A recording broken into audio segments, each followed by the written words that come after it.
Hello friend, Aniruddhacharya जी महाराज कहते हैं कि सत्यनारायण भगवान की कथा के बारे में। आइए सुनते हैं। एक पंडित जी सत्यनारायण भगवान की पूजा कर रहे थे, तभी एक लकड़हारा आता है, लकड़ी का गट्ठा बाहर रखता है और पंडित जी से बोलता है, आप क्या कर रहे हैं?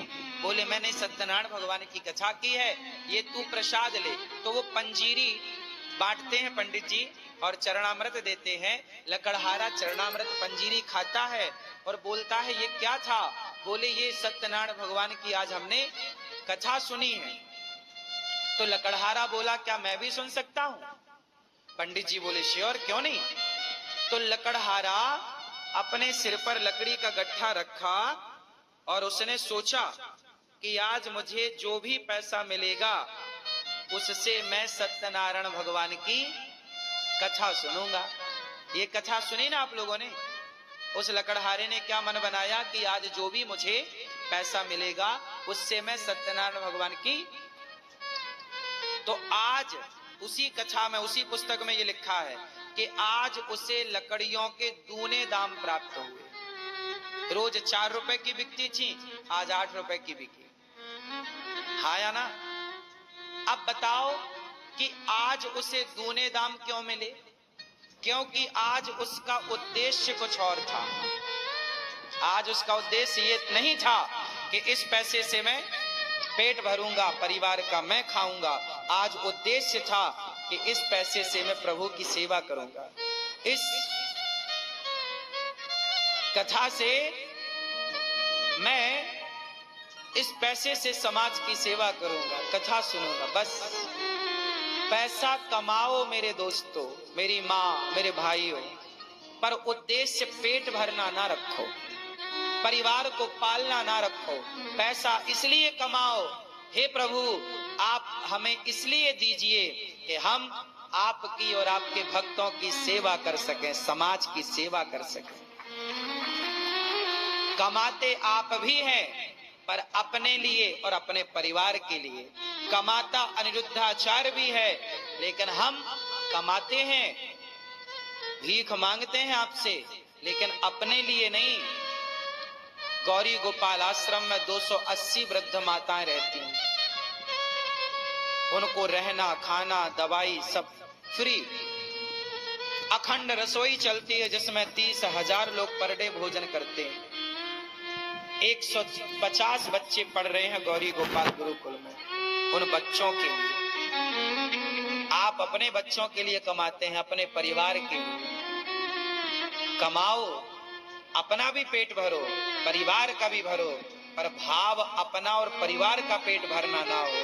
भाव अंदर से यही हो कि मैं धन का धर्म कर सकूं, समाज की सेवा कर सकूं। हे ईश्वर, मुझे इसलिए पैसा मत देना कि मैं खाऊं, मेरा परिवार खाए, मुझे इसलिए देना कि मैं समाज की सेवा कर पाऊं, कर सकूं।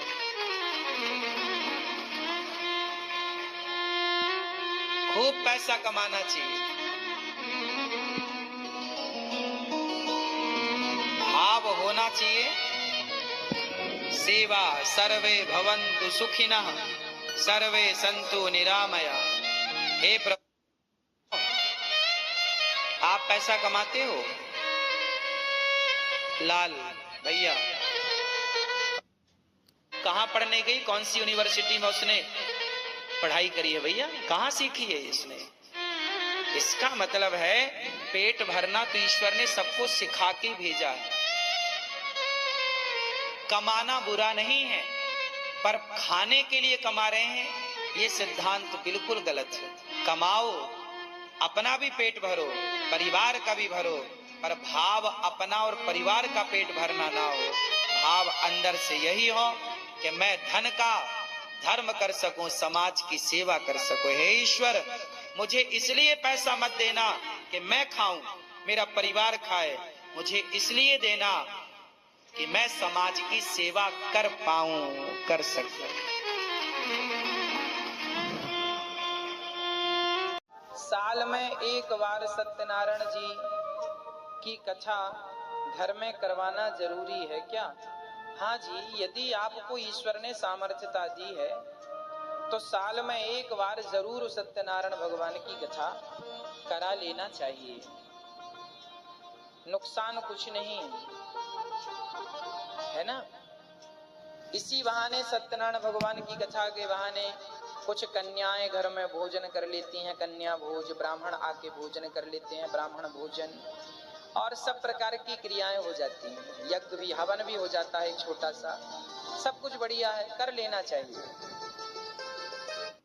भी पत्नी के, पति के, बच्चों के, प्रॉपर्टी के, धन दौलत के, सब कुछ होने के बाद भी हमें वह सुख नहीं मिलता जो सुख संतों को सहज में ही प्राप्त होता रहता है। संत किसी पेड़ की छांव में मस्त आनंद से रहते हैं। श्री नारद जी महाराज कहते हैं कि मैंने संतों की शरणागति ग्रहण की और संतों के चरण पकड़े कि महाराज आप जिस आनंद में डूबे रहते हैं वो आनंद हमें दीजिए। कौन सा मंत्र दिया? नारद जी को मंत्र दिया, श्रीमन नारायण नारायण नारायण श्रीमन। सत्यनारायण भगवान की कथा हमें जरूर सुनना चाहिए और कहीं भी जाकर प्रसाद जरूर पाना चाहिए। यही इस कहानी का महत्व है। राधे राधे फ्रेंड।